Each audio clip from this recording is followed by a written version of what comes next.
Hi guys, Dave Pinson, Philippine Bible Ministry. I'll do one more, maybe one more. It's in Job 31. It talks about, I cannot hide my sin from you. I cannot hide my sin from you. I think it talks about in the Beema Seat of Christ, or somewhere else in the New Testament. It talks about everything will be revealed. All of our sins, all of our everything inside of us will be revealed. You know, I mean, whenever I read that stuff, or yesterday it was Friday night with the Bible study, we're talking about the Lord has rewarded me by the cleanness of my hand and the righteousness of my way, right? And boy, you read that stuff and you're like, okay, my way is not too righteous, and my hands are not clean, mostly, right?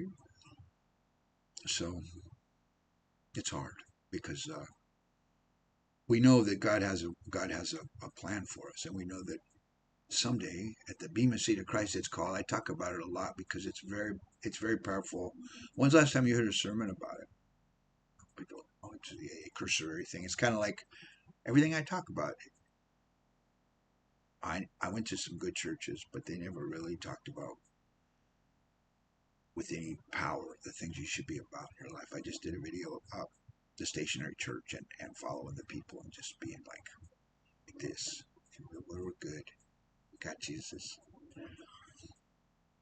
But it says everything will be revealed at the Beema Seat of Christ. It says all the things you've done, whether for good or bad, whether for Him or not for Him. I don't know about you, but that's a scary thought for me. Now maybe you're better than me. Maybe your life is always righteous and you don't have anything to worry about. That's great. Show me how you do it. I'll follow you. Send me some videos. Show me, tell me how you live your life, because I don't think I have that life. I have some hidden stuff that I don't want anybody to know. Right? I was telling them the other night too in the Bible study. The Bible studies that I do I am so blessed by those. If nothing else, I am the one. They're getting blessed too. I was talking about, we want to let Jesus in our home, in our lives, but we have this one little place. Don't you go anywhere but there. You don't want to go there. It's a dirty, it's a nasty place, Lord. You don't, right? And this morning I was thinking about it as I was thinking about overcoming, and as I was thinking about the sin which so easily besets us. Just say I'm gonna sneeze. And I was thinking about, where does Jesus go when we slip into sin, right? If He indwells us, does He like? It's just a thought. I have weird thoughts. Somebody once said, "You think too much." I said, "Well, it's better than not thinking at all." I think so much so you don't have to. How about that? That's the purpose of this video, YouTube, for you maybe. But just think about that. All your secrets will be revealed. So what's the plan? What's the plan? Is to follow Him, lean on Him, and every day you ask Him to make you like Him, and you ask Him to give you that heart. Give you that heart. That's what I was reading. It was, give me that heart that the that John 3:16. Give me that heart that loved the world and died for the world. Give me that heart for the world, and then give me that heart that I would follow you so that I could represent you, and give me that heart that the hidden things would be removed, because it says He who overcomes in Revelation 7 times the first 3 chapters, and that means that you can overcome. Why would Jesus? So here's the thing that I'm always telling people. This will be a short video, I think.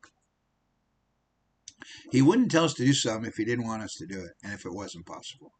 He's not a joker, a tricky guy. Ha ha ha. Hey, be righteous, for I'm righteous. They could never do it. Ha ha ha ha. Blessed are the. Oh, they can never do that. Ha ha ha ha. Oh, Jesus doesn't want you to do all that stuff. You can never do it. So why did He tell us to do it? Why did He say He who overcomes? If we can't overcome, then why would He say it? We're not. It's not just about progress, guys. It's about following Him, right? But I've already did a video blaming the church because I was never taught that, right? And whenever you talk about holiness, whenever you talk about fulfilling God's will in your life, people say, "Oh, you're legalistic. You have to do this and that." Yeah, look, read the book of James. What are you talking about? Of course, it says we're created for good works. What's the purpose of life? It's not, it's not just. I mean, it's good to have a family and American first, and love America, and let's all have a nice home and look at my family. I'm so blessed. I have all this wealth, but that's not the blessing, brother. Of course, the family's a blessing. That's not what I'm saying. The blessing is being in His will, right? The blessing is being in His will. So I want my heart, like I was telling the kids last night, I want my heart to be His. I I pray and sometimes I cry and I ask the Lord sometimes because I want him to have, I want to have the heart. He's given me the heart. But I see it's a process with me because I don't know why. Like I said before, there's a song that says, break these chains or break them slowly. And I never liked it. But now that I've been walking with him longer, I'm starting to see that's kind of how it works. It is progress, right? But the goal is not progress. The goal is him. So as you lean on him and as you say, Lord, take those hidden things and let me not ever fulfill them, number one, but let me just turn away from them a bit, you know. When I got saved, the Lord took away my desire to drink alcohol and do drugs. I was still had that desire, even though I was in 12 steps and I'd been sober for quite some time. But he took it away. He said, no, David, you're not an alcoholic. You're not this and that. Why? Because you're my child. So, but then why didn't he do that for everything? Well, I think he will, but I think that there's a part we play.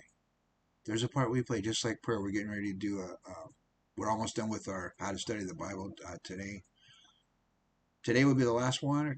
Tomorrow, next week will be the last one, and then we're going to do How to Pray. There's a part we have to play.